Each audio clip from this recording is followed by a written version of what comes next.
And we are back, Man Hour Nation, Big X Radio. What is going on?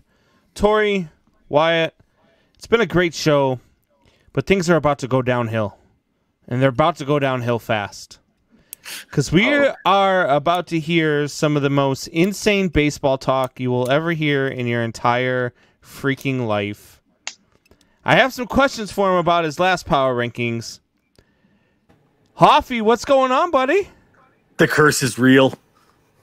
Oh, the curse is so real. And we'll get to that in a minute. What's up, boys? But look at him flashing his Giants stuff like he's a Giants fan. This kid's a Red Sox. Now he's a Giants. Okay. I see how it is, Hoffy. You waffle. Now they've got one of the best records in baseball. He's a Giants fan. He's the Drew, absolutely. Except he's actually on the show. He's got I got 12 favorite teams. Yeah, basically. So, Hoffy, I went over your power rankings today for $2. So I went over your power rankings from last week, and a couple questions. One, you had the Giants at 5, the Padres at 3, and the Cubs at 2. Now, not only are the Giants, at the time, not only were the Giants ahead of the Padres in the standings and leading the division, but they had the best record in the National League. Then you proceeded to say afterwards that you believe the Giants were going to take 3 games out of this series, which they did, but you said you believe they were going to take 3 games off the Cubs. Why were the Giants at 5 when the Cubs were at 2? Did you just want to piss me off and jinx the Cubs? Was that your only reason for having them at 2? Yeah, I had to make a little bit of money on the side, so Buck called me up and he was like, "We got to fix these rankings real quick." So, sorry. Oh, so they're fixed. So they're like the Logan Paul and Floyd Mayweather fight then. It's just fixed. Absolutely. Yep. Oh, okay. All right. Perfect. Hold on. You say it's Today's fixed. are a little bit better though. Don't worry. Hold on. Do you think it's fixed for Floyd to win or for Logan? Logan's going to win this one because it doesn't count. And then they'll come back and they'll do a rematch and make millions and millions of dollars, and it'll count, and Floyd Mayweather will wipe the floor with him. Bet on it. I hope so. All right, Hoffy. I don't know. I hate it. Let's get your 10 through 6. Let's just get right into it. All right, so number 10. Diving in. We got the New York Mets. Even through injuries, these Mets have emerged as the class of the East, which, I think me and you went back and forth on the Braves, the Mets, etc. DeGrom finished May with a .71 ERA, the lowest ERA ever through May since 1964, which I think was .64. His start Monday, he threw 27 pitches of 100-plus mile an hour. I think he started 10 straight before he, finished off with a curveball.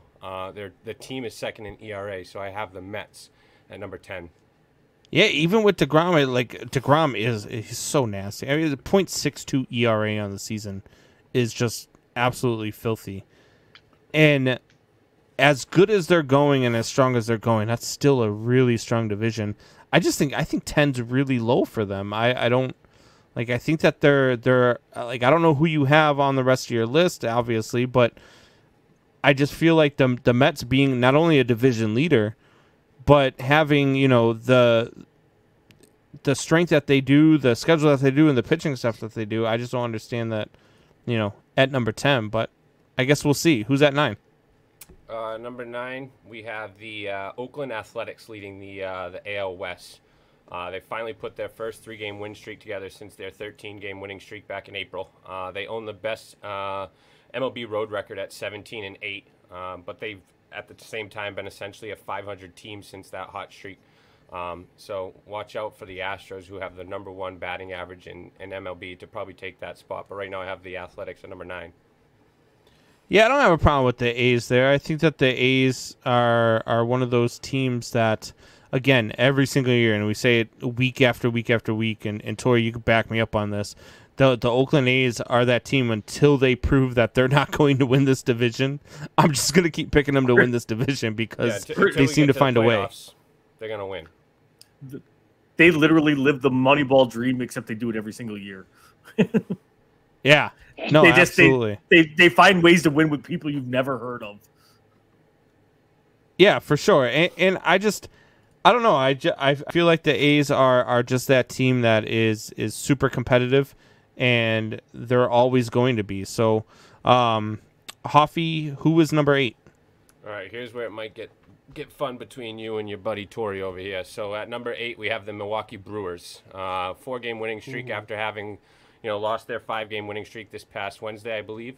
They're tied with the Cubs for the NL Central. This pitching staff has been lights out, top 10 in every pitching category, except for the long ball, which seems to be the deciding factor whether they win or lose. We'll let Tori speak on that. But second worst average in baseball isn't helping this team out at all. Tori, Brewers at 8. You got a problem with that? I have no problem. Keep them at 8 all year. You ever put them number 1 again, I'm coming out there. Because it's curse been the is kiss real. of death. The curse is 100% real. But the thing is Hoffy hit it on the head. The pitching is lights out, and I called it before the season started. The bats are not. We just put Lorenzo Cain back on the injured list. Colton Wong just went back on the injured list. Runs are a premium for this team. Corbin Burns has got Jacob deGrom syndrome. Whenever he pitches, it's like they just forget how to hit, or they will swing at everything. They never give that guy any run support. And then the one time he gives up 1 run, they finally give him a little run support, and they put him up 2-1, and then the reliever comes in the next inning and immediately gives up a home run to tie the game, to put him in the no decision category. He is the best 2-4 pitcher in all of baseball. Can't we slow down just a little bit here, considering the fact that they beat guys named Duplantier, Peacock. They beat the Arizona Diamondbacks. They won 4 straight off the Arizona Diamondbacks. They split with Detroit. Their schedule is ridiculously easy in this month as well. I don't get that. How do you basically play the worst 4 teams for an entire month, except with outside of the Cubs and the Reds? They play the Diamondbacks all 7 games this month. They play the Rockies all 7 games this month. But the thing is, I can't find the stat, but they have a ridiculous winning percentage against teams over 500 and such. It's when they're playing teams under 500 is where they struggle. Right. Yeah. Play down to their competition, maybe. Yeah, so get to the playoffs, and pitching is key. Right now, you put them in a series against the Cubs in a regular season. I think the Cubs win that, but you put them in the playoffs where pitching matters. Defense, I think the Brewers, that Cubs bullpen has been lights out though. That Cubs bullpen's been lights out, and I like the Cubs offense. I trust the Cubs offense more than, and that's not just because I'm a Cubs fan. I just trust the Cubs offense more than I trust the Brewers offense. I would too. I would do it all day. And that's why I have them at number 7. The Cubs have been on a roll, having won 19 games in May. Starting June with a sweep against the Padres definitely helps them out. Give them the series over the Dodgers, Mets, and Padres all this season. They had won 5 straight before losing 3 out of 4 to San Francisco. But in San Francisco, the time change, etc. So, take that with a little bit of a grain of salt. Yeah, no, there's no grain of salt at all. Leave them at number 7. If they're ever higher than that again, I'm with Hoffy. Right, We're on the next plane perfect. out to San Francisco, and I'm going to kick you straight in your teeth. Do not let them get higher than 7 on your power rankings for the rest of your life. Do you understand me? They just got bumped up to number 3. Oh God! The thing is, I am going out to San Francisco next year for Will Clark's jersey retirement ceremony. So I'm going to that game. So awesome. I will probably go find Hoffy to kick him straight in the balls. Will Clark, one of my favorite ball players of all time. I'll meet you halfway. Sure. All right. So Hoffy, who you got at number 6? Number 6, I have the Los Angeles Dodgers. They own the 6th highest win percentage at 576. Even with Seager, Bellinger, Mookie Betts, widely regarded as their best 3 players, they haven't contributed much. Compared to what you would expect out of them. They lead the league in walks, RBIs, WHIP, and they're also tied for batting average again. So I have the Dodgers at number 6. Yeah, look, best third place team in all of baseball. with all the teams that you have at 10, 9, 8, and 7, I feel like all of them right now are better than the Dodgers. The Dodgers have played horrible since they started out at what they started out the season at 19-4, and we all were like, Jesus Christ, it's going to be the greatest team ever. And I think since then they're maybe 4-37. It's been absolutely insane how bad the Dodgers have been. Who would have thought that after that start they had right now they'd be 3rd in the AL West? And so I don't know. I feel like the Dodgers. I think you give them a little bit of a a pass because they're the Dodgers and because on paper they are so damn but they're good. also in the West against the Giants, against the Padres. You know, everyone's going for them because they're the defending champs. But I mean, they lead the league in RBIs, walks, runs, et cetera. So I mean, aren't they like something like a plus 87 in the run differentials category too? And their 3 best hitters haven't been performing yet, so watch out. I mean, like, yeah, if you look at the Dodgers, the Padres, and the Giants, their run differential is like the worst one is the Giants, I think, at a plus 70. Yeah, I mean, look, I see what you're saying with how they're in the West with the Giants and with the Padres, but look, you're going to have to beat those guys in October anyway. And if you're really that good, they shouldn't be able to take this division from you. You go out and you lose 3 out of 4 to San Francisco, and this was in LA. It wasn't even like you were on the road. You swept them on the road. They swept them in San Francisco and then lose 3 out of 4 in LA. And I mean, it's just, I don't know. This team has been, since they lost they swept the best, team that's got the best record in baseball. So how are they not in the top 10? And then they lost 3 out of 4. I mean, I didn't say they're not in the top 10. I'm just saying I feel like they're a little bit higher just because of who they are on paper. I mean, you look at the Cubs. The Cubs, you had the Cubs falling from 2 to 7, which I'm very thankful for, by the way.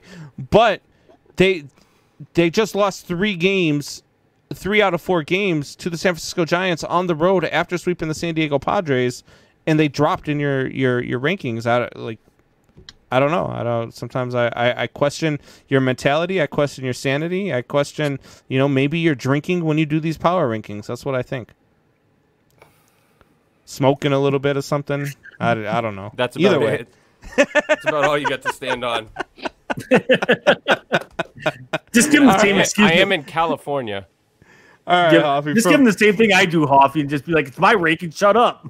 Yeah, exactly. All right, Hoffy, so you got the Mets at 10, the A's at 9, the Brewers at 8, the Cubs at 7, and the Dodgers at 6. Who is number 5? We're going to stay in the NL West with the San Diego Padres. They followed 16 wins in a stretch of 19 games. With 4 consecutive losses to the Astros and the Cubs, they drop a little bit. But this pitching staff still leads the league in ERAs, strikeouts. They're tied for the best averaging against. Tatis has only hit 250 the past 7 games since going 409 with 7 home runs and 23 RBIs over his last 13 games. But I have the Padres at number 5. Yeah, I mean, I love the Padres. They are so much fun to watch. I wanted to get out. They were just at Wrigley. I wanted to get out there and catch a game. Unfortunately, they were at Wrigley during the week, and my work schedule doesn't allow me to get there. But I just want to see Tatis play live because that's something I need to see. Tatis is amazing. I'm only 2 hours away. Yeah. Well, this team is very good. This team is going to be around for the long haul. I think this team's eventually going to win the West because I think the Giants will come back down to earth at some point here. I don't know how they have the best record in the National League with the team that they're putting on, but Buster Posey looks like he's back in MVP form. The pitching staff, beyond Johnny Cueto, you couldn't even name me one of their starting pitchers off the top of your head, and yet they're dominating right now. Tori, do you see the Padres as being the best team in the NL West? I keep wanting to say yes, but the Giants keep proving me wrong week after week. And we all kind of thought that this was going to be a scrappy, right around 500 Giants team. We all thought they're going to be good, but they're not going to be able to contend in that division. But in the end, I think the Giants will eventually crash to earth, and I think it is the Padres' division to lose still at this point, just because their pitching is still holding up and being dominant. They can suffer through lapses with their bats because their pitching can still get them a couple of wins just off their pitching alone. Wyatt, do you think that the Padres are the best team in the NL West? It doesn't matter, Wyatt. Hoffy, who we got at number 4? At number 4, we have the Boston Red Sox. Beyond the lineup's anchoring trio of Martinez, Bogarts, and Devers, this team's getting contributions from players like Hunter Renfroe, who sits 4th in WAR among this Red Sox team, providing a strong defense as well. He's hitting 258. they're top 10 in every offensive category overall as a team. They took the first two from the Yankees. They're tied right now momentarily. And I think it was their first win in New York in the past 2 years. I spoke on the pitching staff this past Wednesday being, an issue, and they've only averaged about a little over 2 runs a game since then. So we shall see if that continues. Tori, do you see what this man has done? He put your Brewers at number 1, and they flopped. He put my Cubs at number 2, and they went on a little bit of a losing streak. He will not put his Red Sox above number 4 because he knows that the jinx is real. He won't put his own team higher than number 4. He had the Red Sox at 1 the 1 week, and then they went on a losing streak. So he did curse them. I've never heard him once say the Red Sox were number 1. I had him at 3, I think, and then they I thought you had him at 1 or 2. No, he's never had him at 1. I won't do it. Yeah, because he knows the jinx is real. He's worse than Madden. I think the Padres are the only team, I think, that have been able to survive the Hoffy curse. No, not even them, because he had them up high, and then they got swept by the Cubs. And the Brewers. Oh, yeah. They've stayed relatively high. All right, Hoffy. You got the Red Sox at 4. Who's at number 3? Number 3, we have, trying to help you out here, Combs, at least in the household. Number 3, we got the Chicago White Sox. 19-10 this past month. They posted the 3rd best marks in record and run differential during May. Chicago led the majors in run prevention, allowing just 3.7 runs a game. A lot of talk on this offense and how it's going to be the best offense, in baseball. And I think we need to look at this pitching staff and, give them their credit. Yeah, man. Look, the White Sox, to me, on my power rankings, the White Sox are at number 1 because this team, not only are they the most exciting team to watch in Chicago, and as much as that pains me to say, I've never been a guy who loves the Cubs but hates the White Sox. Do I like to talk crap? Do I like to bash on the White Sox fans? Absolutely. It's always fun. But the White Sox are a very good team, and this pitching staff has been pitching out of its mind. Carlos, who saw Carlos Rondon coming? And the guy's a stud. Yeah, you said all offseason this pitching staff was going to be good, and I said I just wanted to see it because there was no numbers on paper yet. I think they got a 2.93 ERA or something like that. Yeah, absolutely. Rondon is their 5 starter, and I think his ERA is under 2 right now. It's absolutely ridiculous. This team is phenomenal. I think that the White Sox are the best team in baseball right now. I would put them up against anybody, and I'd be confident that they can come and take 2 out of 3 in the series. Yeah, it's a 2.93 starting ERA and a 2.83 for their bullpen. Yeah, their bullpen has been really, really good. I think that may be the only thing that the Cubs have over them right now is their bullpen because they've been lights out.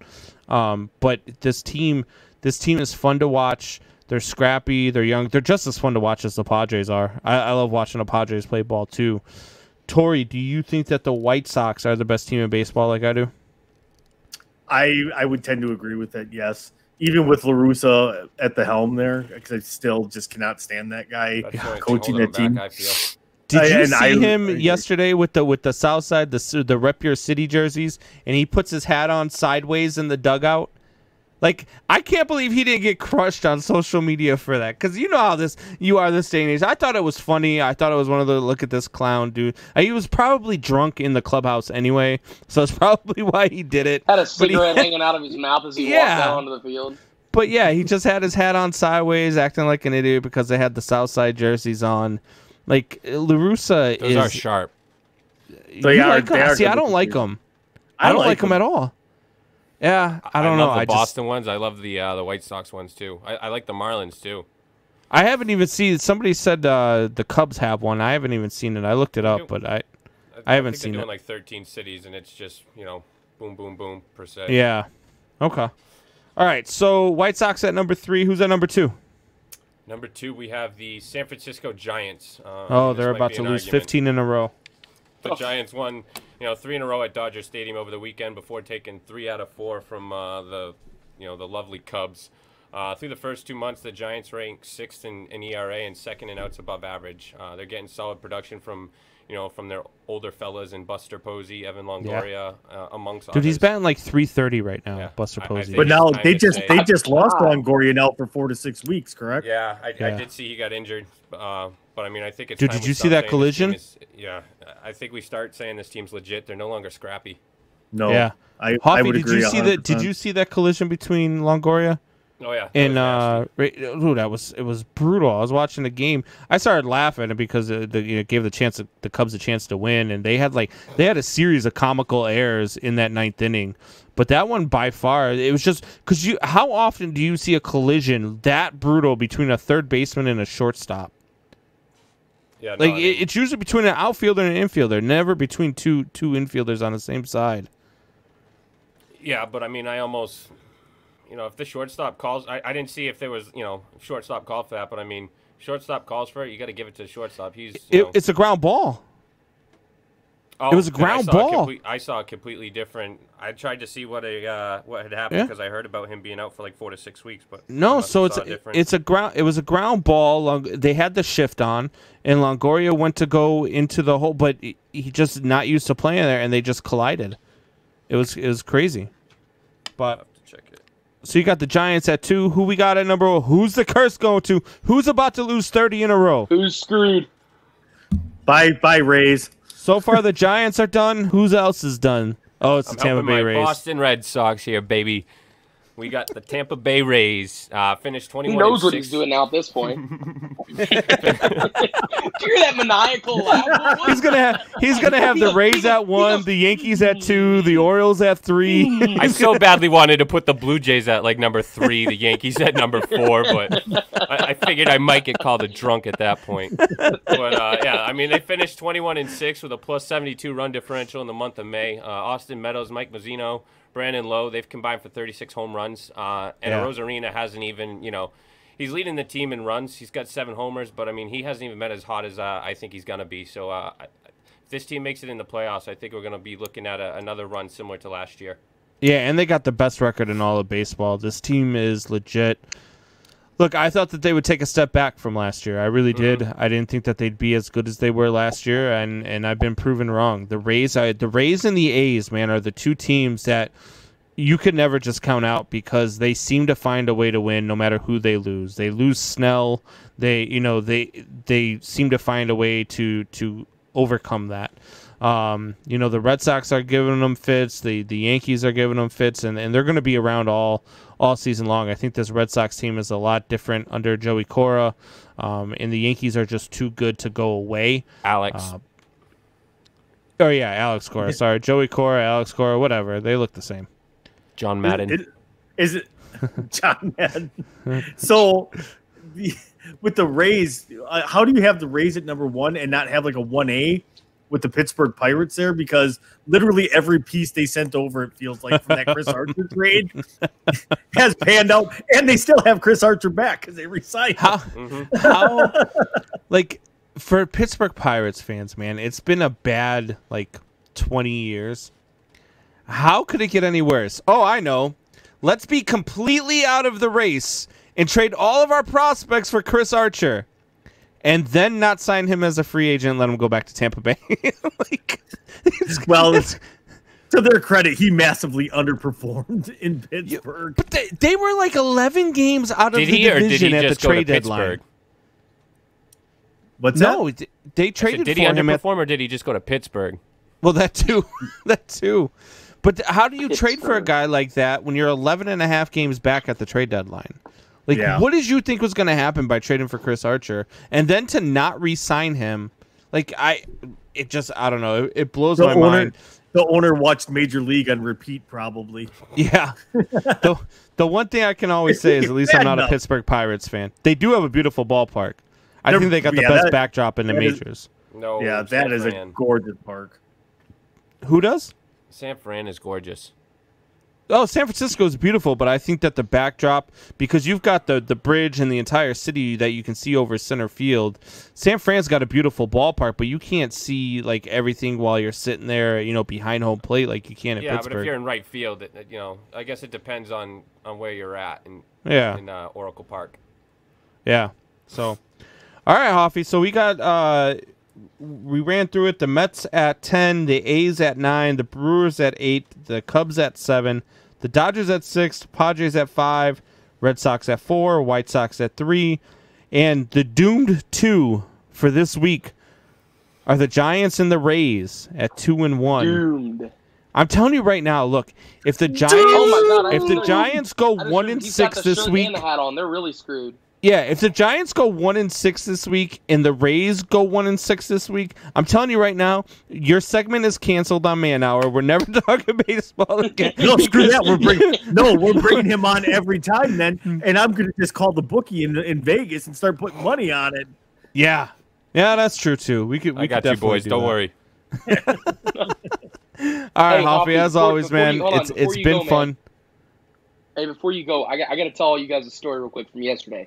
So you guys are all big baseball fans, so you'll appreciate this. So I'm calling the regional yesterday in Jasper, Indiana, and Jasper's huge for baseball in the state of Indiana. Like Jasper's not huge for anything. Scott, you know who Scott Rowland is? Yeah. Scott Rowland went to Jasper. he grew up in Jasper. They got Indiana Baseball Hall of Fames in Jasper. Like it's huge a town for baseball. So how do they field the team when there's only 5 people that live in the town? Right, he was a quarterback for the Eagles, right? Do what? So, all right, go ahead, Wyatt. The regional is basically a 4-team tournament to see who advances to the semi-state, right? So it's basically like the Sweet 16, then you have the Elite 8 for the championship game or whatever. So Center Grove and Jasper win their first game, and they advance to the regional championship, and they're playing each other. And Center Grove is insane in the state of Indiana. Like at every sport, they're the best. They won football state. They competed in the Final Four for basketball state. They're ranked like number 2 in the state for baseball. So they're playing Jasper. Jasper's like the super rich baseball history town, all this stuff, right? So Center Grove is heavily favored in this, and they get out to like a 4-0 lead, and their pitcher pitches a perfect game through 6 innings. And in high school baseball in Indiana, you only play 7 innings in a game. So we get to the 6th inning. This kid has a perfect game, and his team is up 4-0, and Jasper's up to bat. So he walks the first batter, and it's like, oh, God, he lost his perfect game. But he's still got the no-hitter. Next person steps up and cracks one out into the gap between left and center. And then we're like, oh, he just lost his no-hitter. Well, he's still got his shutout. Then somebody sends one again into the gap, and the 2 runs score. And then another run scores, and it makes it 4-3. All right, then this kid just loses it. I don't know what happened to him, but he went from pitching a perfect game to allowing 3 runs, and the bases were freaking loaded. It was crazy. So it's 4-3. They're still winning. And this one kid steps into the batter's box, and it's the smallest kid on the team. He hasn't hit a single home run all year. He's the only kid on the team that hasn't hit a home run. Steps into the box, bases loaded, cracks this thing out into left center again. 3rd hit out into left center.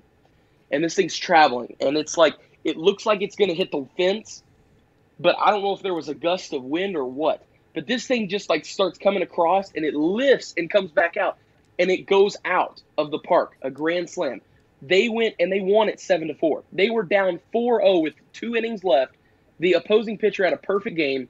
It was the greatest comeback I've ever seen in person. It was so cool to watch. But I want to tell you that's why we love baseball. How about that Florida State College World, softball World Series? Hell yeah, they're headed to the championship. I've spent more time this weekend watching girls softball than I've watched baseball.